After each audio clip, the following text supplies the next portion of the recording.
In investing, it is not timing the market that matters, but time in the market.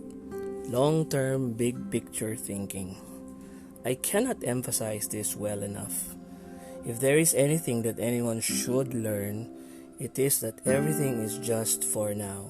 Everything passes. What happens today is a glimpse of the future. Think of today in terms of what could become, but do not grasp. Do not grasp today nor tomorrow. Not today because it will pass. Not tomorrow because you don't have it. Look at everything from the perspective of eternity, or a big picture for those of you who don't like spiritual things. What happens today is a drop in a world of oceans. It accounts for nothing in the long term. Smile, be happy, make people better, and don't make their lives miserable by your presence. Do you ever wonder why there are people who are better off not there rather than being there? Make your presence your gift. Present equals gift. If you must encounter a sad person, make him or her think about the same. Long-term, big picture. Everything is temporary. Everything will pass. After all, we are here as angels trying to mend each other's wings. Day 26, 100 meaningful days.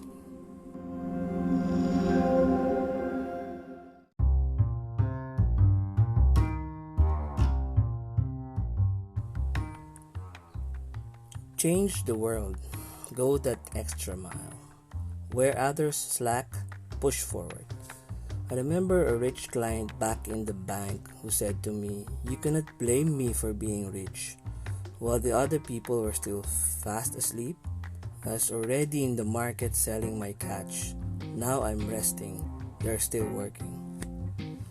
As Mark Cuban says, always wake up with a smile, knowing that today you're going to have fun, accomplishing what others are too afraid to do.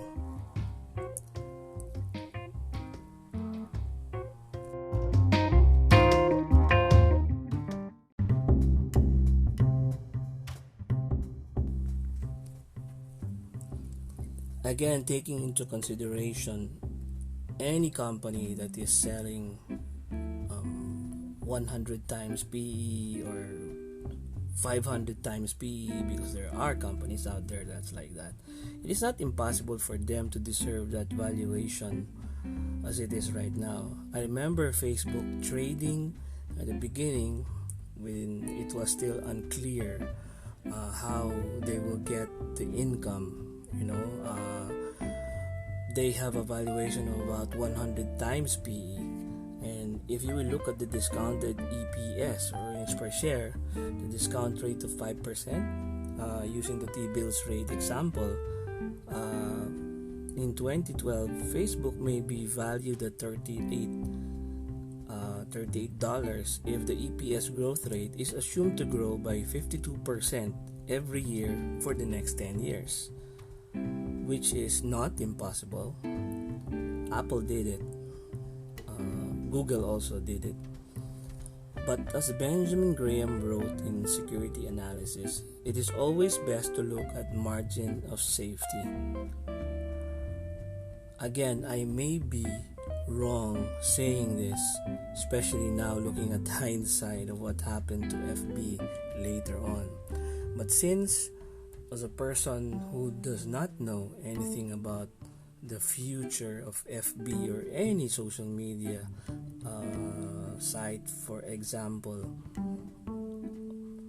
it is better to have committed a sin of omission rather than commit a sin of commission. Because even if you bought Facebook during those times, you would have sold it, once it reached a certain point, because you don't know the real growth rate that is attached to it, unless you are Zuckerberg or the owner of the company, right?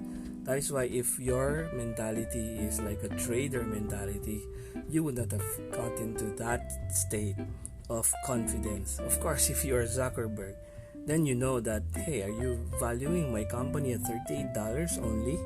I'll show you that that is even wrong, grossly inaccurate, because I can sell for 10 times, 100 times that. Only he, in all the engineers, all the